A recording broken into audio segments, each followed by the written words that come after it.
అల్పపీడనం ద్రోణి ప్రభావంతో రాష్ట్రంలో వానలు కురుస్తున్నాయి. సిటీతో పాటు జిల్లాల్లో వర్షాలు పడుతున్నాయి. మోస్తరు నుంచి భారీ వర్షాలు కురుస్తున్నాయి. మరో 2 రోజులు వానలు పడే అవకాశం ఉందని తెలిపింది వాతావరణ శాఖ. అక్కడక్కడ భారీ నుంచి అతి భారీ వర్షాలు కురుస్తాయని అప్రమత్తంగా ఉండాలని సూచించింది. కృష్ణా జలాల్లో తెలంగాణకు రావాల్సిన న్యాయమైన వాటాను సాధించి తీరాలని ముఖ్యమంత్రి రేవంత్ రెడ్డి న్యాయ నిపుణులు, ఇరిగేషన్ ఇంజనీరింగ్ అధికారులను ఆదేశించారు. కృష్ణాలో వాటా ప్రకారం నికర జలాలైనా, మిగులు జలాలైనా, వరద జలాలైనా చుక్క నీరు వదులుకునే ప్రసక్తి లేదని తేల్చి చెప్పారు. కృష్ణాలో 904 టీఎంసీల వాటాను సాధించుకునేందుకు ట్రిబ్యునల్ ముందు బలమైన వాదనలు వినిపించాలని అధికారులను ఆదేశించారు. ఇక ఈ నెల 23, 24 తేదీల్లో కృష్ణా జలాల వివాదంపై తెలంగాణ తుది వాదనలు వినిపించనుంది. స్వయంగా మంత్రి ఉత్తమ్ కుమార్ రెడ్డి ఢిల్లీకి వెళ్లి విచారణలో పాల్గొంటారని సీఎం తెలిపారు. కృష్ణా జలాల్లో తెలంగాణ ప్రయోజనాలు కాపాడేందుకు కట్టుబడి ఉన్నామన్నారు ఇరిగేషన్ శాఖ మంత్రి ఉత్తమ్ కుమార్ రెడ్డి. హైదరాబాద్ జలసౌధలో న్యాయ నిపుణులు, నీటిపారుదల రంగ నిపుణులతో ప్రత్యేకంగా సమావేశమయ్యారు. ఢిల్లీలో 23 నుంచి 25 వరకు జరిగే కృష్ణా జలాల ట్రిబ్యునల్ విచారణలో వినిపించాల్సిన వాదనలపై చర్చించారు. కృష్ణా జలాల్లో 71% వాటా కోసం గట్టిగా పట్టుబడతామన్నారు. 65% నీళ్లు కేటాయించాలని ఇప్పటికే కేడబ్ల్యూటీని కోరామన్నారు ఉత్తమ్. డ్రగ్స్ రహిత రాష్ట్రంగా తెలంగాణను నిలపడమే ప్రభుత్వ లక్ష్యమన్నారు మంత్రి కోమటిరెడ్డి వెంకటరెడ్డి. మరింత పగడ్బందీగా పనిచేసి గంజాయి, డ్రగ్స్ సప్లైని కట్టడి చేస్తామన్నారు. నల్గొండ జిల్లా పోలీస్ కార్యాలయంలో నిర్మించిన ఏఆర్డీఎస్పీ, ఆర్ఐ, ఎస్ఐల భవనాలను ప్రారంభించారు. పోలీస్ శాఖ సంక్షేమమే లక్ష్యంగా 6,000 కోట్లతో పోలీస్ అధికారులకు కొత్త భవనాలు నిర్మిస్తున్నామని తెలిపారు. కేటీఆర్ అహంకారంతోనే బీఆర్ఎస్ భ్రష్టు పట్టిందని విమర్శించారు కార్మిక శాఖ మంత్రి వివేక్ వెంకటస్వామి. బీఆర్ఎస్ గ్రాఫ్ పడిపోయిందనే ఫ్రస్ట్రేషన్లోనే సోషల్ మీడియాలో హైప్ క్రియేట్ చేస్తున్నారని ఆరోపించారు. గిగ్ వర్కర్ల యాక్ట్ అమల్లోకి తీసుకొస్తామన్నారు. మంచిర్యాల జిల్లా మందమరి, కేతనపల్లిలో పర్యటించారు మంత్రి వివేక్. ఇటీవల చనిపోయిన పలువురు కాంగ్రెస్ కార్యకర్తల కుటుంబాలను పరామర్శించారు. చిన్నారుల రక్షణ, మహిళల భద్రతకు ప్రభుత్వం అధిక ప్రాధాన్యం ఇస్తుందన్నారు మంత్రి సీతక్క. 22న మేధావులు, స్వచ్ఛంద సంస్థలు, ఉన్నతాధికారులతో మహిళా సదస్సు నిర్వహిస్తామని చెప్పారు. వారందరి అభిప్రాయాలు తీసుకుని మహిళల భద్రతకు కొత్త పాలసీ తీసుకొస్తామని చెప్పారు. పిల్లల్లో పౌష్టికాహారాన్ని పెంపొందించేందుకు ఎన్నో సంస్కరణలు తీసుకొచ్చామన్నారు సీతక్క. చిన్నారుల అక్రమ రవాణా, కార్మిక వ్యవస్థపై తమ ప్రభుత్వం ఉక్కుపాదం మోపుతుందని చెప్పారు మంత్రి.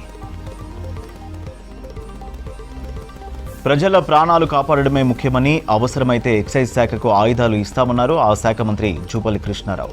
గంజాయి, డ్రగ్స్, నాటుసారా వంటి నేరాలపై ఉక్కుపాదం మోపాలని ఆదేశించారు. నల్లబెల్లం తయారీ, అమ్మకాలు, వినియోగంపై ప్రత్యేకంగా ఫోకస్ పెట్టాలని సూచించారు. ఎక్సైజ్ శాఖ పట్టుకున్న నల్లబెల్లాన్ని రైతులకు సేంద్రియ ఎరువుల తయారీకి ఇవ్వడానికి అవసరమైన మార్గదర్శకాలు తయారు చేయాలన్నారు. హైదరాబాద్ ఎక్సైజ్ శాఖ భవన్లో ఉన్నతాధికారులపై రివ్యూ చేశారు జూపల్లి. ఖాళీగా ఉన్న రైస్ మిల్లులు, ఇతర ప్రాంతాలపై స్పెషల్ ఫోకస్ పెట్టాలన్నారు. కాళేశ్వరం అవినీతిపై సీబీఐ విచారణ తప్పించేందుకు బీజేపీ ప్రయత్నం చేస్తోందని ఆరోపించారు పీసీసీ చీఫ్ మహేష్ కుమార్ గౌడ్. కాళేశ్వరం అవినీతిపై 48 గంటల్లో సీబీఐ విచారణ జరిపిస్తామన్న కిషన్ రెడ్డి ఇప్పుడు ఎందుకు సైలెంట్గా ఉన్నారో చెప్పాలన్నారు.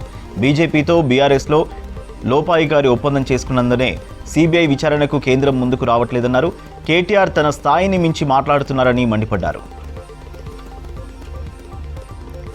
గద్వాలను అన్ని విధాలుగా అభివృద్ధి చేసిన ఘనత కేసీఆర్దే అన్నారు BRS working president KTR. Telangana ఉద్యమంలోనూ గద్వాల ముందు వరుసలో ఉందన్నారు. జోగులాంబ గద్వాల జిల్లా కేంద్రంలో జరిగిన గద్వాల గర్జన సభలో పాల్గొన్నారు కేటీఆర్. ఉమ్మడి పాలమూరు జిల్లాలో 18 లక్షల ఎకరాలకు పైగా సాగునీరు అందించామని చెప్పారు.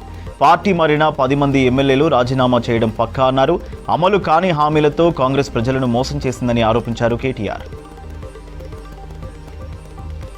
రాష్ట్రంలో గ్రూప్ 1, గ్రూప్ 2 పరీక్షలు పారదర్శకంగా, నిష్పక్షపాతంగా నిర్వహించాలన్నారు బీజేపీ స్టేట్ చీఫ్ రామచంద్రరావు. గత బీఆర్ఎస్ ప్రభుత్వం నిరుద్యోగులకు తీవ్ర అన్యాయం చేసిందని ఆరోపించారు. కాంగ్రెస్ ప్రభుత్వం కూడా అదే వైఖరిని అవలంబిస్తోందని విమర్శించారు. జాబ్ క్యాలెండర్ ప్రకారం యూపీఎస్సీ తరహా తెలంగాణ పబ్లిక్ కమిషన్ కూడా పరీక్షలు సమయానికి నిర్వహించాలన్నారు రామచంద్రరావు. ఆయుర్వేదానికి ఘనమైన గత ప్రభావాన్ని అందించేందుకు మోదీ ప్రభుత్వం పనిచేస్తుందన్నారు కేంద్ర మంత్రి కిషన్ రెడ్డి. మోదీ ప్రధాని అయిన తర్వాత ఆయుర్వేదానికి ప్రాధాన్యత పెరిగిందన్నారు. హైదరాబాద్ యూసఫ్గూడలో నిర్వహించిన జాతీయ ఆయుర్వేద కాన్ఫరెన్స్ 2025 కార్యక్రమానికి ముఖ్య అతిథిగా హాజరయ్యారు కిషన్ రెడ్డి. 1000 ఏళ్ల క్రితం ప్రపంచం కనీసం ఊహించలేని వైద్య విజ్ఞానం మన భారతదేశం సొంతమన్నారు. ఆసియా కప్లో పాకిస్తాన్తో భారత్ ఎందుకు మ్యాచ్ ఆడాలని ప్రశ్నించారు గోషామహల్ ఎమ్మెల్యే రాజా సింగ్. పహల్గామ్ ఘటన నేపథ్యంలో పాకిస్తాన్తో మ్యాచ్ ఆడడంపై బీసీసీఐ పునరాలోచన చేయాలని కోరారు. పహల్గాం ఘటనలో ప్రాణాలు కోల్పోయిన హిందువుల కుటుంబ సభ్యులు కూడా మ్యాచ్ ఆడొద్దని కోరుకుంటున్నారని గుర్తు చేశారు. ఆపరేషన్ సింధూరును ప్రపంచం మొత్తం చూసిందని, ఇలాంటి సమయంలో పాకిస్తాన్తో మ్యాచ్ ఆడకపోతేనే బాగుంటుందన్నారు రాజా సింగ్. 2 ఏళ్లుగా వర్గపోరుతో రగులుతున్న మణిపూర్లో పర్యటించారు ప్రధాని మోదీ. చురచందపూర్లోని రిలీఫ్ క్యాంప్కు వెళ్లి బాధితులను కలిసి పరామర్శించారు. ఈ సందర్భంగా ప్రధానికి తమ కష్టాలు చెప్పుకొని ఎమోషనల్ అయ్యారు బాధితులు. మరోవైపు తెగల మధ్య ఘర్షణలో నిరాశ్రయులైన ఫ్యామిలీలను ఆదుకుంటుందని చెప్పారు పీఎం. 7,000 కొత్త ఇండ్ల నిర్మాణానికి 3,000 కోట్ల స్పెషల్ ప్యాకేజీ ప్రకటించినట్లు తెలిపారు. మణిపూర్లో సాధారణ పరిస్థితులను నెలకొనడానికి ప్రభుత్వం అన్ని ప్రయత్నాలు చేస్తోందన్నారు ప్రధాని మోదీ. చురాచందపూర్లో 7,000 కోట్లకు పైగా విలువైన పలు అభివృద్ధి పనులకు శంకుస్థాపన చేశారు. మణిపూర్ పేరులోనే మణి ఉందని, ఆ మణి ప్రకాశించి నార్త్ ఈస్ట్ను ప్రగతి పదంలో నడిపించాలన్నారు మోదీ.